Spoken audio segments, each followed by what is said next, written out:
अपेक्षा कम हो रही है तो आप थोड़ा सह पा रहे हैं। अगर अपेक्षा ही न रहे तो बिल्कुल दुख नहीं होगा। मान की अपेक्षा ही अपमान का बोध कराती है। प्रशंसा की इच्छा ही निंदा का दुख पहुंचाती है। और हम अपने स्वरूप को भूल करके अंतःकरण में तन्मय हो गए हैं। अंतःकरण सूक्ष्म शरीर है और अंतःकरण तदात्म हो चुका है स्थूल शरीर में। मैं स्त्री हूं, मैं पुरुष हूं, मैं अच्छा कर्म करती हूँ और ये बुरा कर्म कर रहा है। यही दुख का कारण है। इसको हम बाहरी किसी सहयोग से या परिस्थिति के परिवर्तन से सुधार नहीं कर सकते। विवेक के द्वारा बचा जा सकता है। अगर विवेक का प्रयोग ना करो तो हृदय जलेगा और आपका वो क्षण आएगा जब आप उसी वृत्ति से युक्त होकर के वैसे ही बर्ताव कर बैठेंगे। हम मान की इच्छा रखते हैं तभी हमें अपमान बुरा लगता है। कौन किसका अपमान कर रहा है? सामने उसके हृदय में प्रभु हैं। हम जब प्रभु भावना से युक्त होंगे, वही प्रभु यहां बैठे हैं। अगर भक्ति से देखें और ज्ञान से देखें तो एक आत्म तत्व के सिवा कोई है नहीं। तो किसका कौन अपमान कर रहा है? शत्रु मित्र में, मान अपमान में, निंदा स्तुति में, लाभ हानि में जिसका समान भाव बन रहा है, समता आ रही, वही ऊंचाई पर चढ़ रहा है। नहीं तो पूरा संसार इसी में तो पिस रहा है। देखो क्या हो रहा है, लड़ाई झगड़ा, प्रिय संबंधों की हत्या, इसी से तो हो रहा है। तीन गुण माया के चल रहे, उसी में हमारी बुद्धि प्रभावित होकर। अगर हम सहना चाहते हैं और आगे निकलना चाहते हैं, क्योंकि सहने से ही निकल सकते हैं, लड़ाई से कुछ नहीं। वो चार शब्द बोले कटु, आप और बोले तो फिर वो और द्वेष पक्का हो जाएगा। द्वेष हो जाएगा तो हृदय जलेगा, भजन होगा नहीं, भगवत मार्ग पुष्ट नहीं होगा। हमें ये बात सोचनी है कि मुझे भगवान पुष्ट कर रहे हैं। कैसे? जैसे आप हमें गाली दिए, हमारे हृदय में जलन हुई तो हमारे पाप नष्ट हो रहे हैं। भगवान हमें परिपक्व कर रहे हैं। पूज्यपाद श्री उड़िया बाबा जी महाराज ने कहा, तब माना जाएगा कि आपका साधन परिपक्व हो रहा है। जैसे आपको कोई विदेशी भाषा में गाली दे तो आपको कैसे, आप भाषा नहीं जानते, पैसे देखोगे ला, कुछ बोल रहा है ऐसा लगेगा और आज चले जाओगे, कोई दुख नहीं होगा। बाबा बोले जब आपकी भाषा में आपको गाली दे, अपमानित करे और आप वैसे ही चले जाओ जैसे विदेशी भाषा में सुनने पर, तब आपको माना जाएगा कि आपका साधन ठीक चल रहा है। अब मान और अपमान, लाभ और हानि, सुख और दुख, ये द्वंद्व हैं। अगर आप भजन नहीं करते, सत्संग नहीं सुनते तो इन्हीं द्वंद्वों में पिसोगे। चलती चक्की देख के दिया कबीरा रोए और दो पाटन के बीच में साबित बचा न कोय। तो कमाल जी उनके संकल्प पुत्र थे। उनका चलती चक्की देख के दिया ठठाए कमाल और राह सहारे कील के तो बाल न बाका जाए। चक्की चल रही है और जो दाना कील के सहारे में आ गए वो पिसेगा नहीं, चाहे घंटों चलती रहे। तो पूरे संसार चक्र की कील है ब्रह्म, भगवान, हरि। अगर इनकी शरण में आ जाओ तो ये द्वंद्व पीस नहीं पाएंगे। निर्द्वंदो भवति, कोई भी द्वंद्व तुम्हें इस पर, ये द्वंद्व है, मान अपमान, सुख दुख, लाभ हानि। और सही बात मानिए, ये भेद के कारण अनुभव हो रहा नहीं होगा। जैसे अपना छोटा सा बच्चा जो तोतली बोली में बोलता है, अगर वो अपनी गोद में चढ़कर अपनी दाढ़ी पकड़े, अपने थप्पड़ मार दे तो आप क्या करेंगे? हंसेंगे और बोले तुम्हें अपमान नहीं लगा, थप्पड़ मार दिया, तुम्हारा लड़का है। तो दुलार आएगा, ए बच्चा है। क्यों? क्योंकि अपनापन है ना। लौकिक अपनापन से बात बता रहा हूं। और अगर भगवत भाव का अपनापन है कि मेरे प्रभु ही सब में है, तो अपमान का बोध नहीं होगा, निंदा का बोध नहीं होगा, दुख का बोध नहीं होगा।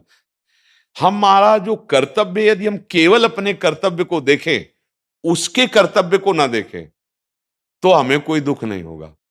हम अपने कर्तव्य को तो कर रहे हैं, अपने कर्तव्य के बदले में उससे हम कर्तव्य चाहते हैं कि हम आपको इतना प्यार करते हैं, ऐसे चल, तो आप कम से कम इतने मृदु वचन तो बोल सकते हो ना। आप कड़ुआ क्यों बोले हमारे लिए? अब उसके कर्तव्य का निरीक्षण परीक्षण होने से हम अपने कर्तव्य को भूल गए। अब हमारे अंदर या तो द्वेष हो जाएगा, और या फिर जैसे वो भाषा बोल रहा था वैसी भाषा हमारी निकल जाएगी।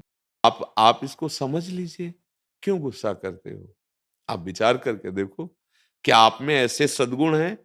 क्या आप में ऐसी गलती नहीं है, जिसमें आप पर गुस्सा किया जा सके? तो देखो, अगर बिल्कुल सरल भाषा में समझो, आप बिल्कुल सद्गुण संपन्न हो जाएँगे तो गुस्सा आएगी नहीं, क्योंकि दुर्गुण है ये गुस्सा।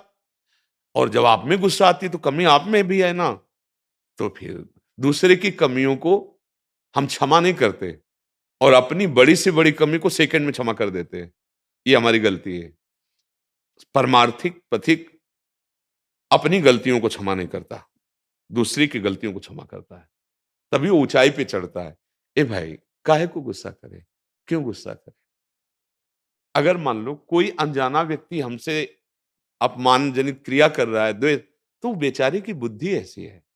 अगर कोई अपने घर में है और वो कर रहा है, तो वो नासमझ, हमको अपनी समझ ठीक करनी है। हमको उसके साथ प्रियता का ही बर्ताव करना है।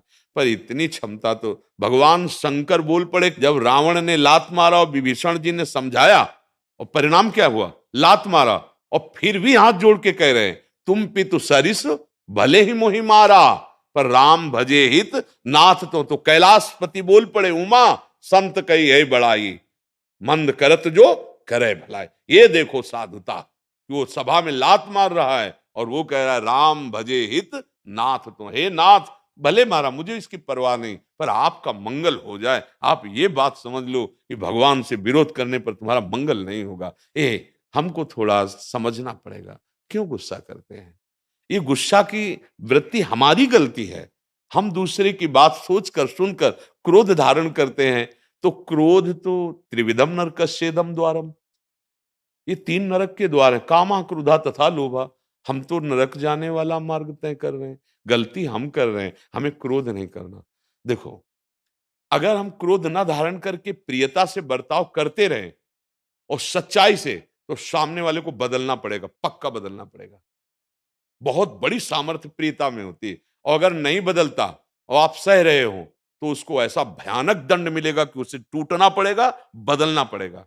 ऐसा नहीं है, सत्य में सामर्थ्य होती है। हम क्रोध क्यों करें? कारण क्या है क्रोध का? अज्ञान, अज्ञान, कामना। आप कामना करते हैं अपने कर्तव्य को ना देखकर सामने वाले से, तो आपको गुस्सा आता है, आप लड़ते हो। ऐसा नहीं।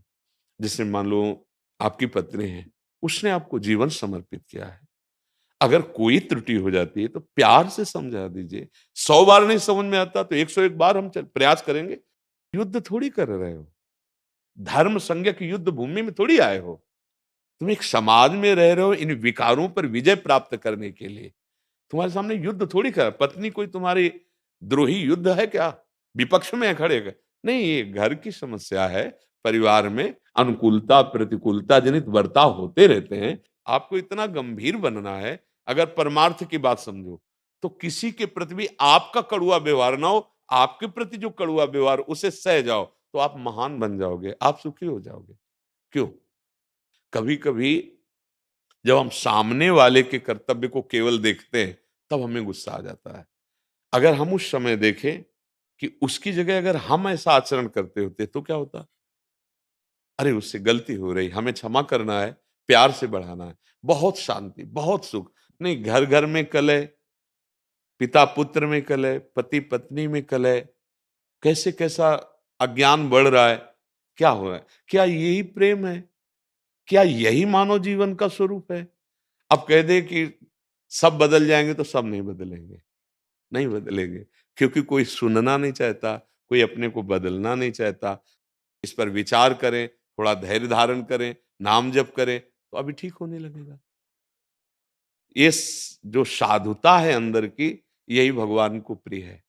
तो असाधुता है, वो भगवान को अप्रिय है। हमको अपना स्वभाव सुधारना है। अगर स्वभाव भगवत भाव से युक्त हो गया, सब बढ़िया बात बन जाएगी यार। नहीं, कलह नहीं, हमारी प्रार्थना मानना। अभी प्यार आया ही नहीं हृदय में।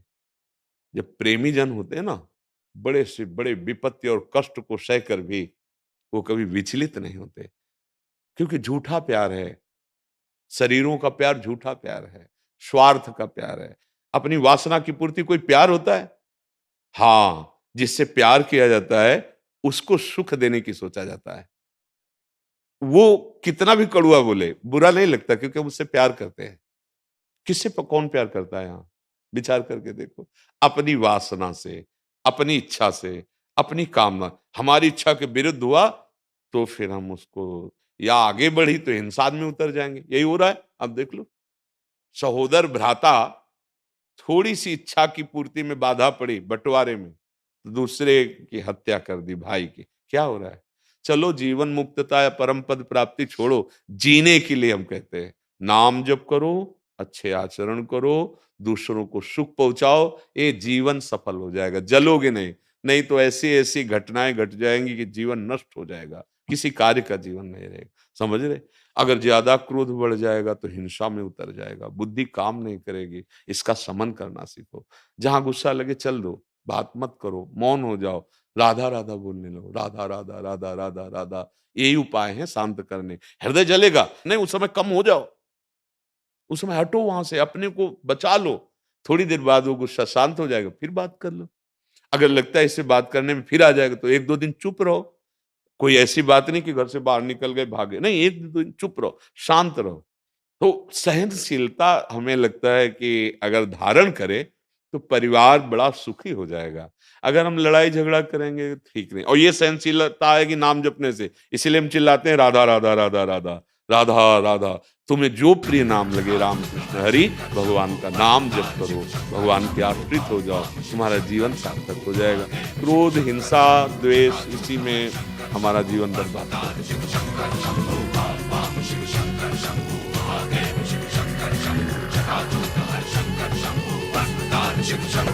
जाएगा।